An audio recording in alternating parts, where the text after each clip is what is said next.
Hello दोस्तों, नमस्ते। और एक नए वीडियो में आपका स्वागत करते हैं। हम आए हैं कोकन में और कोकन के प्राचीन कोकन एक जगह है वहाँ विज़िट के लिए। तो चलते हैं वहीं पे और देखते हैं पार्किंग कहाँ है। यहाँ पे तो पार्किंग दिख नहीं रही है, थोड़ा आगे जाके देखते हैं। सामने जो दिख रहा है वही है प्राचीन कोकन का मेन गेट। यहाँ रोड का काम चालू है और यहाँ की पार्किंग तो फुल दिख रही है। तो हम दूसरी पार्किंग के लिए ढूंढते हैं, तो देखते हैं कहाँ है। तो ये देखो, यहाँ पे पूरा गेट के अंदर में फुल पार्किंग होके, यही मेन गेट है प्राचीन कोकन। यहाँ पे प्राचीन कोकन किस तरह से था उसके पूरे मॉडल्स रखे गए और पूरी हिस्ट्री बताई गई है और संस्कृति भी बताई गई है और किस तरीके से काम होता था कोकन में, उस तरीके का सभी चीज़ों का यहाँ पे नॉलेज दिया गया है। तो ये अंकल बोल रहे हैं कि पार्किंग फुल हो गई है, तो हम दूसरी तरफ जाते हैं। मेरे बेटी को यहाँ पे दिखा था कि पार्किंग का बोर्ड प्राचीन कोकन का, तो पीछे में एक जगह है, तो हम अभी गाड़ी पलटा के वहाँ चलते हैं। रोड भी थोड़े से छोटे हैं, ट्रैफिक बहुत है, थोड़ा संभाल के चलाइए। और बारिश भी हो रही है, उसके कारण कीचड़ भी हुआ है आजू बाजू में। बारिश तो बहुत जम के हुई थी रात को, आपने पिछले ब्लॉग में देखा ही होगा। चलो यहाँ से टर्न करते हैं। देखो एंट्री गेट ही कितना बढ़िया लग रहा है और यहाँ पे जो पुराने चित्रलिपि है वो पेंटिंग किया गया है। और देखते पार्किंग ढूंढते हैं कहाँ है। तो और यहाँ पे एक मैजिक गार्डन भी है, बाजू में ही है इसी प्लेस के, तो वहाँ भी जाके जाएंगे। चलो पहले पार्किंग पे गाड़ी लगा देते हैं, उसके बाद में डिसाइड करते हैं जाने का। ये देखो मैजिक गार्डन, ये एक तो पहले विज़िट करते हैं मैजिक गार्डन, फिर चलते हैं कोकन, प्राचीन कोकन में। ये देखो पार्किंग मिल गई, बढ़िया पार्किंग है। अभी तो गाड़ियाँ बहुत कम है इसलिए पार्किंग मिल जाएगी, लेकिन आप जितना जल्दी हो सके उतना जल्दी आएंगे तो यहाँ पे पार्किंग मिल सकती है आपको। एक ही ट्रैवलर लगी है, बाकी तो जगह खाली है। बारिश के कारण कोई टूरिस्ट आए नहीं है शायद, और हम थोड़ा सुबह ही आ गए तो इसलिए थोड़ा खाली मिल गया। चलो पार्किंग पे लगा देते हैं और फटाफट निकलते हैं प्राचीन कोकन देखने के लिए। वहाँ पे टिकट, एंट्री टिकट वगैरह देख लेते हैं कितना क्या है और बताते हैं आपको कैसा रहा। तो चलो पार्किंग पे लगा दी गाड़ी। ये देखो ये फ्रंट लुक है प्राचीन कोकन का। इन्होंने ये देखो टिकट का काउंटर है, टिकट काउंटर है और टिकट कैसी क्या है वो भी आपको इस पे लिख के दिखा दूंगा मैं, स्क्रीन पे आ जाएगा। और प्राचीन कोकन की जानकारी हमें यहाँ के गाइड्स देंगे आगे। काय पाहणार आहात त्याची थोडक्यात माहिती सांगते तुम्हाला। Konkan tourism development and research सेंटरने प्राचीन कोकण हे म्युझियम तयार केले। या ठिकाणी तुम्हाला 500 वर्षापूर्वीच्या कोकणाची समाजरचना, ग्रामरचना, व्यवसाय, वेशभूषा पाहायला मिळेल। त्याचबरोबर आतमध्ये आयुर्वेदिक वनस्पती आहे, नक्षत्र बाग आहे, जलदुर्ग प्रदर्शन आणि शंख प्रदर्शन। तिथे 165 प्रकारचे शंख आहेत आणि ही सर्व माहिती सांगायला सोबत आमचा गाईड असणार आहे। गाईडचा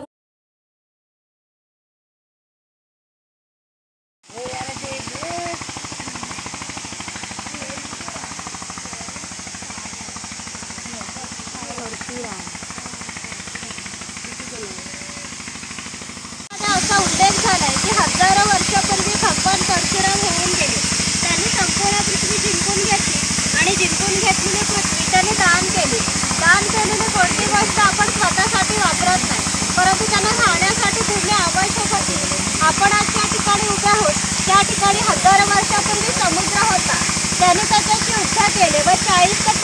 किलोमीटर पाठीमागे ढकलले आणि या सुंदर कोकण प्रदेशाची निर्मिती केली. म्हणून या प्रदेशाला परशुराम भूमी असंही म्हणतात. कोकणामध्ये लाल रंगाचा जांभा नावाचा दगड मिळतो. त्या जांभ्या दगडापासून हा जो पक्का रोड बांधला आहे त्याला कोकणी भाषेमध्ये पाखाडी असे म्हणतात.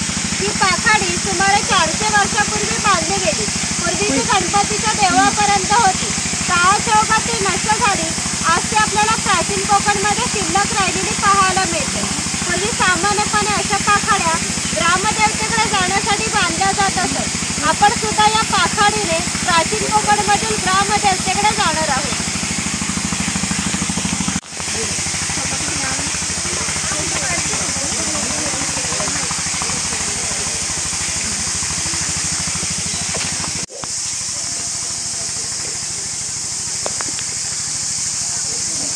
इथे वाघ व वाघाची गुहा दाखवली आहे. या साईडला गाव शिखर दाखवली आहे.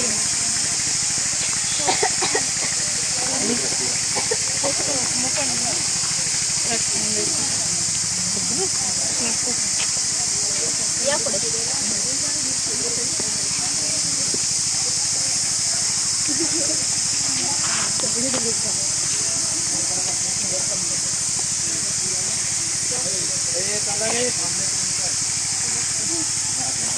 तुम्ही पुढेच वा.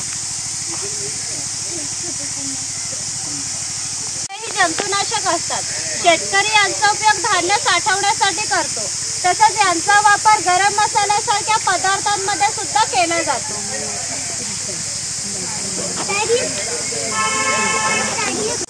ताडी माडी काढणार आहे.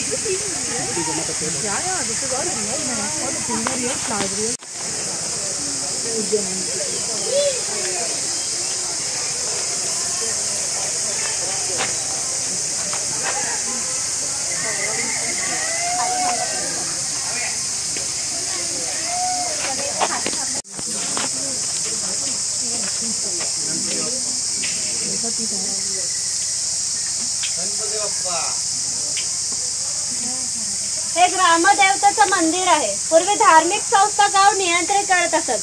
गावातील गावकरी येथे एकत्र येत असत. गावातील जर 2 व्यक्तीची भांडणे झाली तर सगळा गाव इथे एकत्र येऊन गाव प्रमुख त्यांच्यासमोर न्यायदान करीत असे.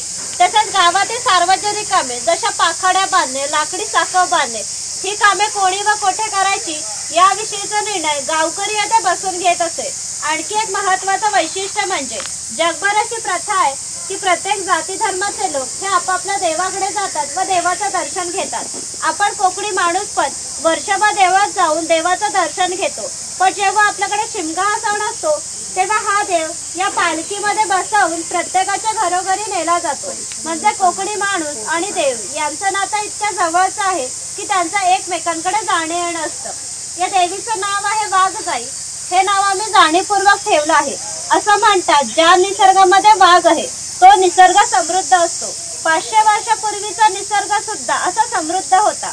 त्याला आमच्या भावविश्वामध्ये दैवत्वाचं स्थान आहे. आम्ही कोकणी माणूस वड, पिंपळ, साप, नाग यांची पूजा करतो. म्हणजेच आम्ही निसर्ग पूजक माणसं आहोत. म्हणून आमच्या देवीचं नाव सुद्धा निसर्गाशी संबंधित असंच ठेवलं आहे वाघजाई. जेव्हा आम्ही देवळामध्ये जातो तेव्हा तिथले गुरुवर्ते आमच्यासाठी गाराणं म्हणतात. ते मी इथं चालू करणार आहे. तुम्ही फक्त हात जोडून उभं राहायचंय आणि होय देवा महाराजा असं म्हणायचं आहे. सगळेजण ऐकणार आहेत ना?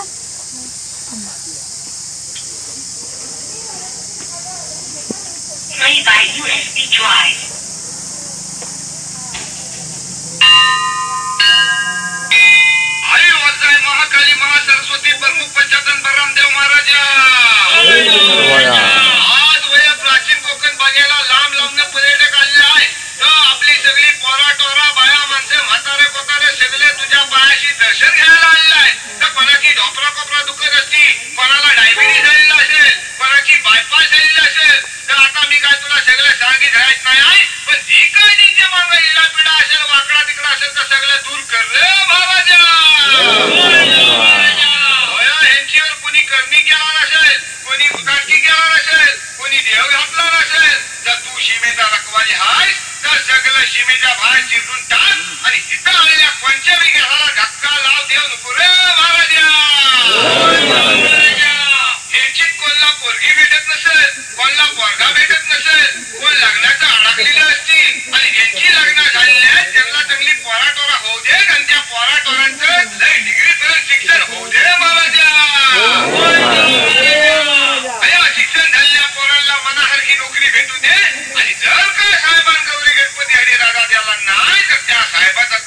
कसा तर तुला ठाव आहे रे महाराजा.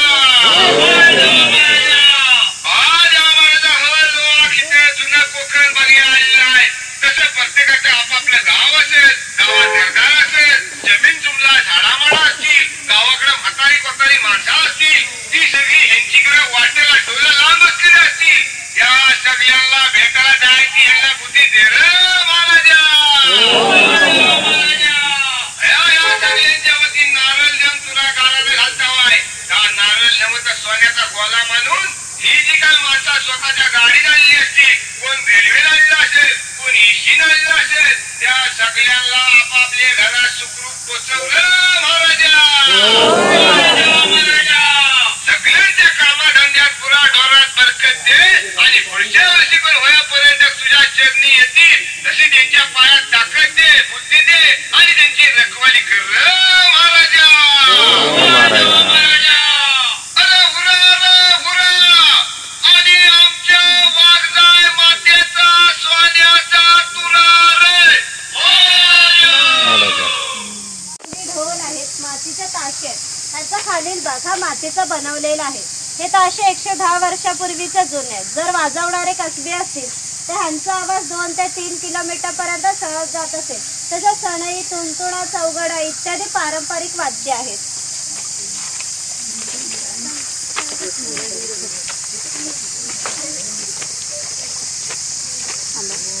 हा चव्हाटा देव आहे. असं म्हणतात की कोकणामध्ये भरपूर भूत असतात.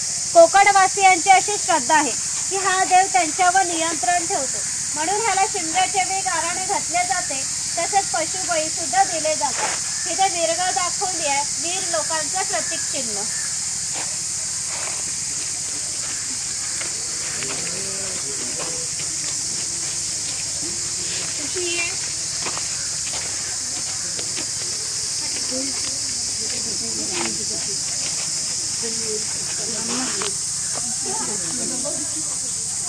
इथे कडक नक्षी दाखवली आहे. पोतराज लोक जे स्वतःला चापकाने मारून घेतात ते इथे आहेत.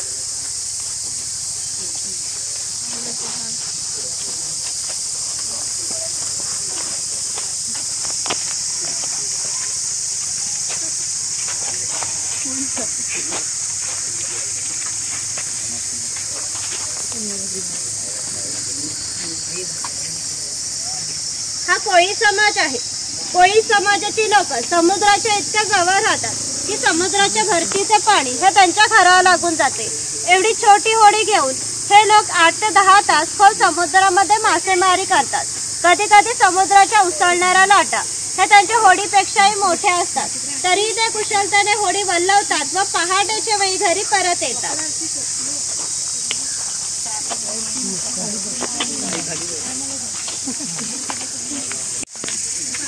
हा नाभिक आहे. कोकणामध्ये 12 बलिदार पद्धत अस्तित्वात होती. म्हणजे नाभिक, सुतार, चर्मकार, कासार हे प्रत्येकाच्या घरोघरी जाऊन सेवा पुरवत असत. त्या बदल्यात त्यांना पैसे नव्हे तर केवळ धान्य मिळत असे. म्हणजे एका नाभिकाने एका कुटुंबातील पुरुषाचे केस व दाढी करण्यासाठी वर्षभरासाठी 4 पायली म्हणजे आताचे 8 किलो धान्य मिळत असे. एवढ्या अल्प मोबदल्यात ही लोक समाजाची सेवा करीत असत. आमच्या नाभिकाविषयी थोडं मजेशीर वर्णन आमच्या लोकसाहित्यामध्ये आढळतं की असं म्हणतात, गावातील प्रत्येक गोष्ट ही नाविकाला माहीत असते व नाविकाला माहीत असलेली प्रत्येक गोष्ट ही गावावर होते. आता तुम्ही इथे आलात, ही गोष्ट नाविकाला समजली की आमच्या संपूर्ण गावाला समजली. आमचं संपूर्ण गाव तुमच्या स्वागतासाठी उत्सुक आहे. प्रथेप्रमाणे आपण आधी खोतांच्या घरी जाऊ, मग गावात फेरफटका मारूया. इथे जाऊ.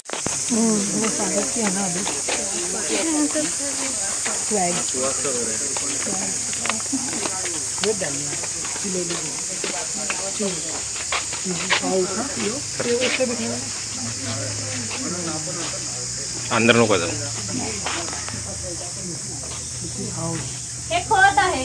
राजाच्या गावातील थेट प्रतिनिधी म्हणजे खोत. धार्मिक आणि राजकीय बाबतीत पहिला मान खोतांचा असे.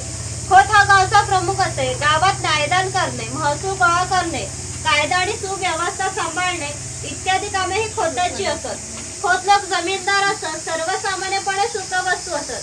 त्यांच्या बसण्याच्या लग्बीवरूनच ते किती ऐषारामी जीवन जगायचे याची तुम्हाला कल्पना येईल. ही खोताची बायको आहे. पूर्वी कोकणी स्त्रिया सुंदरही होत्या आणि शूरही होत्या, परंतु त्यांना स्वातंत्र्य नव्हते. माझघराचा उंबरठा हीच त्यांच्यासाठी मर्यादा होती. ही खोताची 2 मुले दाखवली आहेत. ती आपला परंपरागत खेळ सोंगट्या खेळत आहे. महाभारतामध्ये धर्मराज आणि दुर्योधन यांच्यामध्ये दिव त्या नावाने खेळला गेला. हस्तिदंती फासे असतात किंवा शंखांच्या कवड्या असतात, त्या टाकून विशिष्ट प्रकारचे दान मागितले जाते व सोंगट्या पुढे मागे सरकवून हा खेळ खेळला जातो. खेळणारे जर कसबी असतील तर हाच खेळ 1 ते 2 रात्र सहज रंगत असेल इतका हा मजेशीर खेळ आहे. घराची रचना पहा. खोल ज्या उंचवड्यावर बसले आहे तिला ओटी असे म्हणतात. मान्यवरांनी ओटीवर बसायचे. समोर आहे ती पडवी, सर्वसामान्यांनी पडवीवर बसायचे. खोताच्या उजव्या बाजूला देवघर, खोताच्या डाव्या बाजूला स्वयंपाकघर आणि खोताच्या मागच्या बाजूला माजघर म्हणजे पूर्वीची बेडरूम. घराचे छप्पर पहा. वरती छोटे छप्पर आहे, मध्ये गॅप आहे, त्या खाली मोठे छप्पर आहे. कोकणामध्ये उष्णता फार असते. ती उष्ण हवा त्या गॅप मधून बाहेर जाते व बाहेरील थंड हवा तिची जागा घेते. त्यामुळे घरातील वातावरण नेहमी थंड राहते. घरासमोर अंगण आहे. अंगणामध्ये तुळस आहे. अंगण हे कोकणी घराचं वैशिष्ट्य आहे. तुम्हाला एकही कोकणी घर असं दिसणार नाही की जिथे अंगण नाही किंवा तुळसही नाही. तिथे जुने अडकित्याचे प्रकार दाखवले जे सुपारी कातरण्यासाठी यूज करतात ते.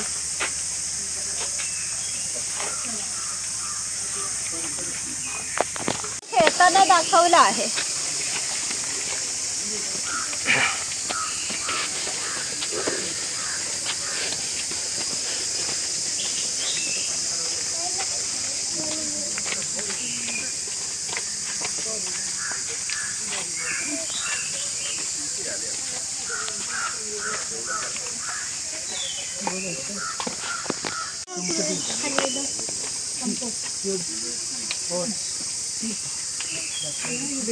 या खाली मध्ये सांगायला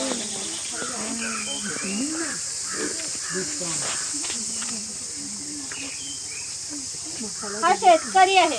याचा गवताचा गर्व याच्या अपुऱ्या कपड्यावर जाऊ नका. हा आमच्या गावातील एक महत्वाचा उत्पादक घटक होता. 12 बलुतेदार राजा आणि खोत यांना धान्य पुरवण्याचं महत्वाचं काम तो करीत असे. म्हणजे ग्रामीण अर्थव्यवस्थेचा पायाभूत घटक हा आमचा शेतकरी होता. त्याचं पूर्वी जसं घर असायचं अगदी तसंच घर आम्ही इथे उभारलं आहे. ही जी पेटलेली चूल दिसते तिला कोकणी भाषेमध्ये पिरसा असे म्हणतात. ती सतत पेटती ठेवली जायची, कारण पूर्वी घरामध्ये लायटर किंवा माचीस नव्हते. शेतकऱ्याच्या बायकोला जेव्हा स्वयंपाक करायचा असेल तेव्हा इथल्या 2-3 निखार घेऊन स्वयंपाकघरातली चूल पेटवीत असे. जर हा विस्तव विजला तर घरामध्ये 2 गारगोठे ठेवले असत. ते एकमेकांवर घासून हा विस्तव करावा लागत असे. ही खोयणी आहे. हिचा वापर मासे पकडण्यासाठी केला जातो. इथे वेलीने बांधून ती पाण्यात ठेवली जाते. तिची अंतर्गत रचना अशी आहे की आत गेलेला मासा परत बाहेर पडू शकत नाही. ती शेणाने सारवलेली टोपली आहे. तिला कणगी असे म्हणतात. धान्य साठवण्यासाठी तिचा उपयोग केला जातो. कोकणी शेतकरी भात, नाचणी, हरीक वरीक यासारखी धान्य पिकवीत असे. ती या कणगीमध्ये भरून परती चिरफळाची फळे पसरवून बाहेरून शेणा मातीने निंपून घेतले जात असे. त्यामुळे आतील धान्य 3 ते 4 वर्ष सहज टिकत असे. ही शेतकऱ्याची बायको आहे. ती शेतकऱ्याची मुलगी आहे.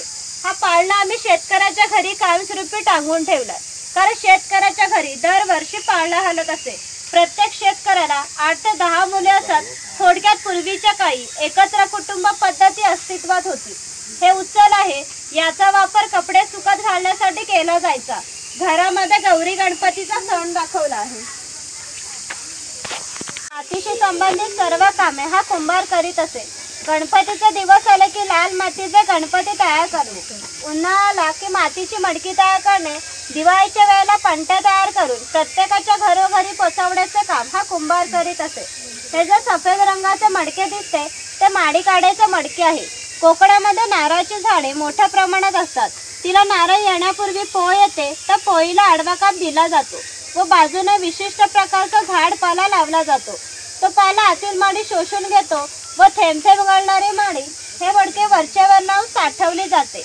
काळाच्या ओघात 12 बलुतेदारांचे व्यवसाय नष्ट झाले, परंतु माडी काढायचा व्यवसाय अजूनही चालू आहे. गावातील महत्वाचा घटक होता. गावातील महिलांना लागणारे दागिने व विविध देवी देवतांना लागणारे दागिने हा सोनार बनवून देत असे. त्याच्या या अप्रतिम कलाकुसरीमुळे त्याच्या दागिन्यांना जगभर मागणी होती. शिमगा व नवरात्र अशा अन्यवेळी ग्रामदेवतेला दागिने घालण्याचा मान हा सोनाराचा असते.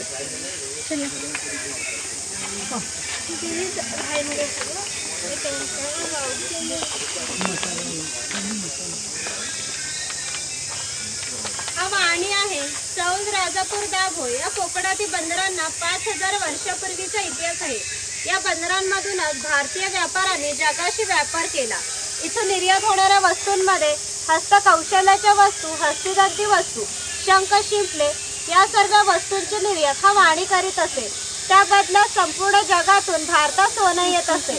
भारताने जे सुवर्णयुग अनुभवले त्यांची प्रवेशद्वारे ही कोकणची बंदरे होती.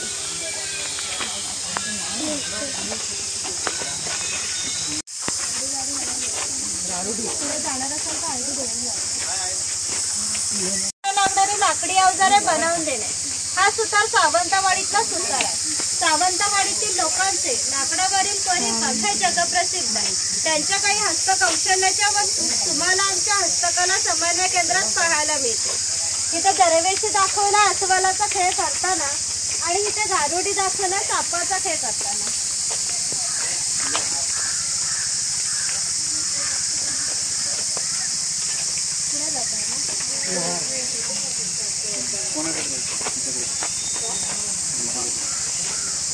फोटो काढायला लागले तर आम्हाला फोटो काढू शकता, फक्त आयडी घेते. फोटो काढणार असेल तर काढा, फक्त आयडी देऊन पुढे जा. आयडी आम्हाला भेटली.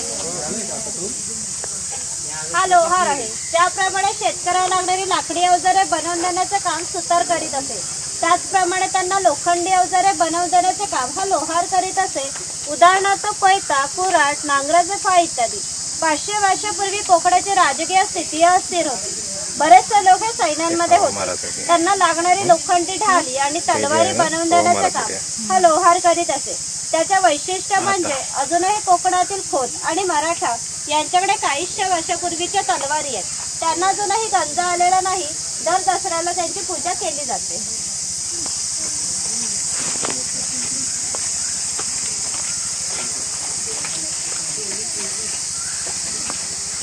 पडली असती सांभाळून.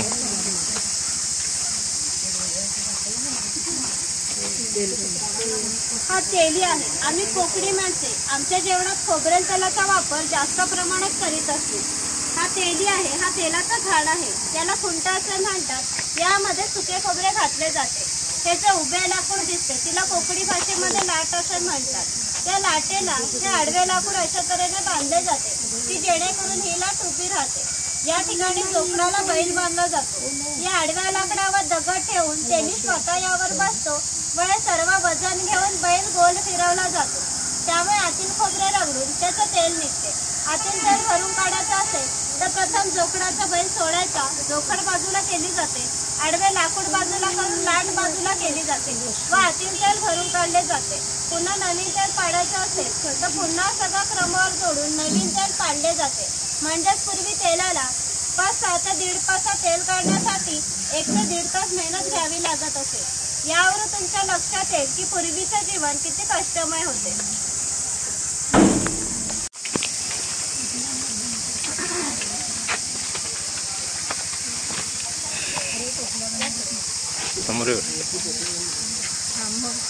हा बुरुड आहे. बांबूच्या वस्तू बनवून देण्याचे काम हा बुरुड करीत असे. हे सूप आहे. ती फुलांची परडी आहे आणि ही रोवी आहे. हिचा उपयोग धान्य धुण्यासाठी किंवा आजही धार्मिक कार्यात केला जातो. जेव्हा आपल्याकडे एखादे शुभ कार्य असते तेव्हा घरातील कुमारिका किंवा सौभाग्यवती स्त्रिया या रोवीमध्ये दिवा ठेवून हातामध्ये घेऊन उभ्या असतात. जर शुभ कार्य पार पडण्यापूर्वी हा दिवा दिसला तर ते कार्य अशुभ मानले जाते. अजूनही आमच्या चाकरमान्यांचे जर मुंबईला लग्न असेल तर ही रोवी गावावरून मुंबईला पाठवली जाते. कारण मुंबईला सर्व वस्तू मिळतात परंतु ही रोवी मिळत नाही.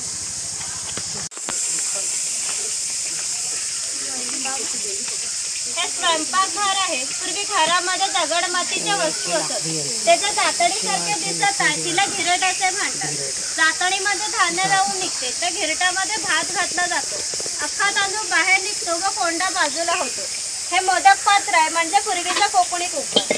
यामध्ये खाली पाणी ठेवले जाते. वरती चाळणीवर केळीचे पान ठेवून मोदक ठेवले जातात व झाकण लावून मोदक पात्र चुलीवर ठेवले जाते. त्यामुळे आतील मोदक शिजून निघतात. हे पुरण यंत्र आहे. यामध्ये शिजवलेली डाळ घातली जाते व हे दोन्ही रॉड उलटसुलट फिरवले जातात. त्यामुळे आतील डाळ वाटून निघते आणि त्याच्या गोड पुरणपोळ्या बनवल्या जातात.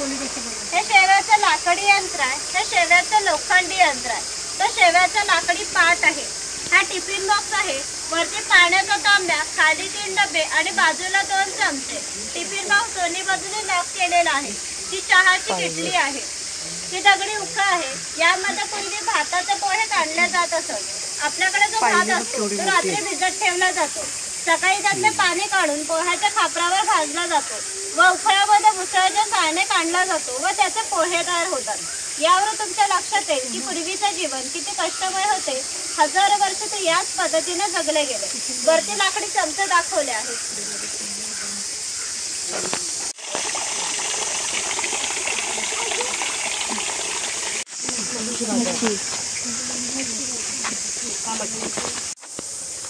हा कासर आहे. मगाशी सांगितल्याप्रमाणे 12 बलुतेदार हे लोकांच्या घरोघरी जाऊन सेवा पुरवत असत. त्याचप्रमाणे हा कासर या मुलीच्या घरी आला आहे. हे या मुलीचे घर आहे. पूर्वी कोकणातील मुलींची लग्ने वयाच्या 8व्या ते 10व्या वर्षी होत असे. तोपर्यंत हा कासर त्यांना बांगड्या भरण्याचा कोणताही मोबदला घेत नसे. जेव्हा या मुलीचे लग्न होईल तेव्हा त्या मुलीचे वडील ह्या कासाराला एक सोन्याचा छोटासा दागिना देत असे. या व्यतिरिक्त अन्य कोणताही मोबदला यांना मिळत नसे. म्हणजेच कासर 8 ते 10 वर्ष मुलींना क्रेडिट देत असे. म्हणजेच पूर्वीची समाज रचना ही एकमेकाच्या विश्वासावर आधारलेली होती. थोडक्यात 12 बलुतेदार आपले काम कोणताही नफ्या तोट्याचा विचार न करता केवळ कर्तव्य म्हणून करीत असे.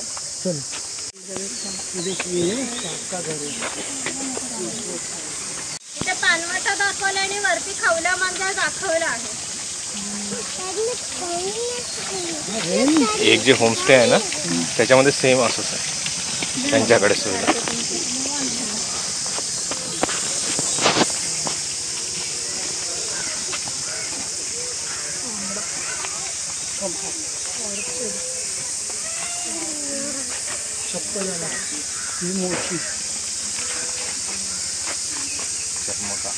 हा चर्मकार आहे. चामड्याच्या वस्तू बनवून देण्याचे काम हा चर्मकार करीत असे.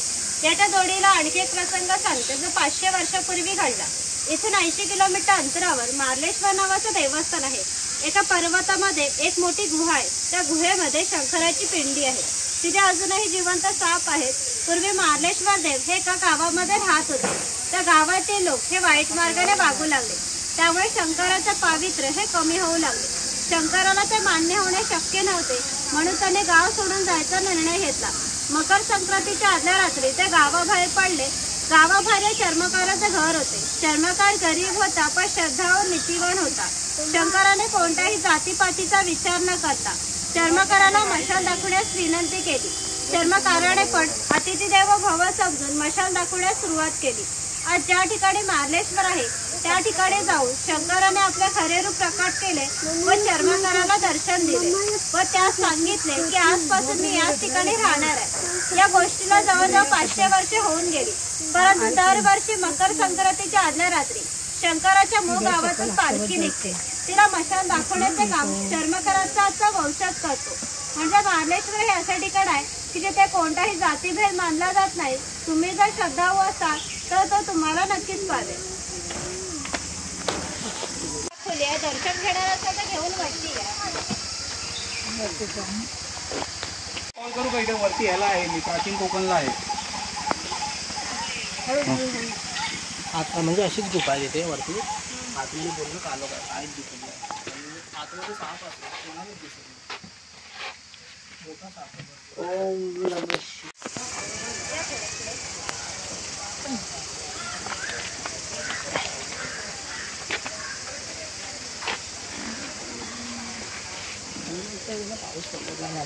हा धनगर आहे. धनगर या मराठी शब्दाचा अर्थ आहे की ज्याच्याकडे भरपूर धन आहे. पूर्वी हा धनगर समाज इतक्या दुर्गम ठिकाणी राहत असे की त्यांचा पहिला बस स्टॉप देखील 10 ते 12 किलोमीटर अंतरापर्यंत असतो.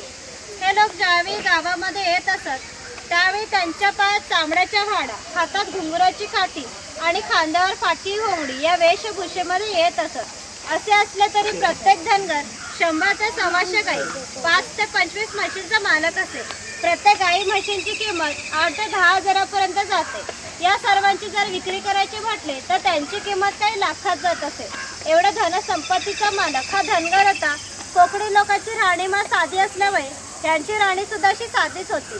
वरती बकरीची गोठी दाखवली आहे। जंगली श्वापदापासून संरक्षण होण्यासाठी ती इतक्या उंचावर बांधली आहे। त्याच्या आतमध्ये 2 बाबूच्या मध्ये फट आहे। त्यांनी केलेला मैला त्यातून बाहेर पडत असे। छपराची रचना जरी ओबडधोबड असली तरी कितीही पाऊस पडला तरी पावसाचे पाणी आतमध्ये जात नाही।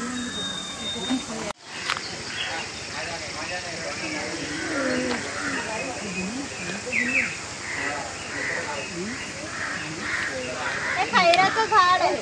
त्याच्या आतून लाल रंगाच्या खोडापासून कात तयार केला जातो जो पानामध्ये खातात तो। पुढे कातपट्टी दाखवली आहे।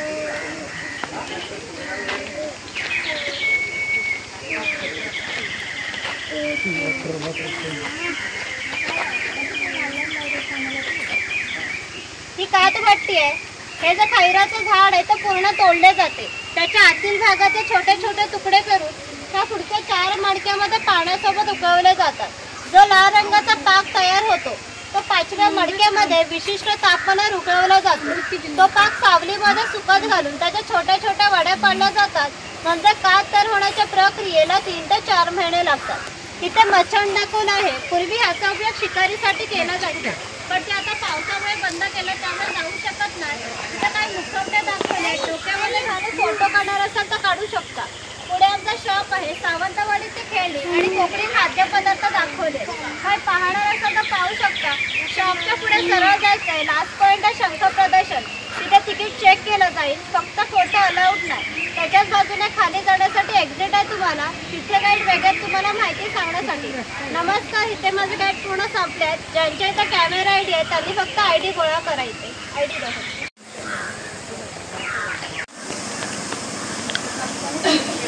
अकोले 20 किलोमीटर अंतरावर जयगडचा किल्ला। इथे वरती कोकणी नाश्ता मिळतो।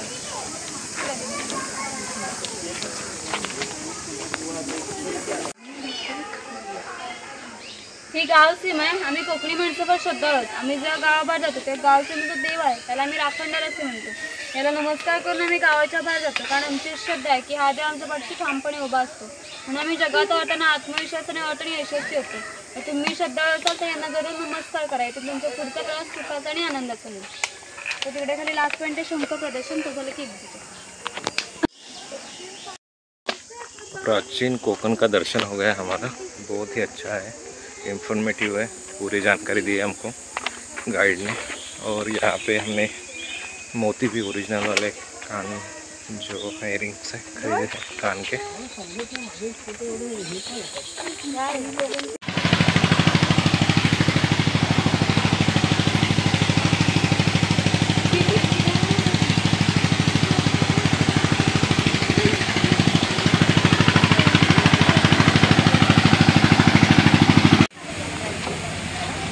जागा तुझी आहे, माणसं मागे उभं आहे।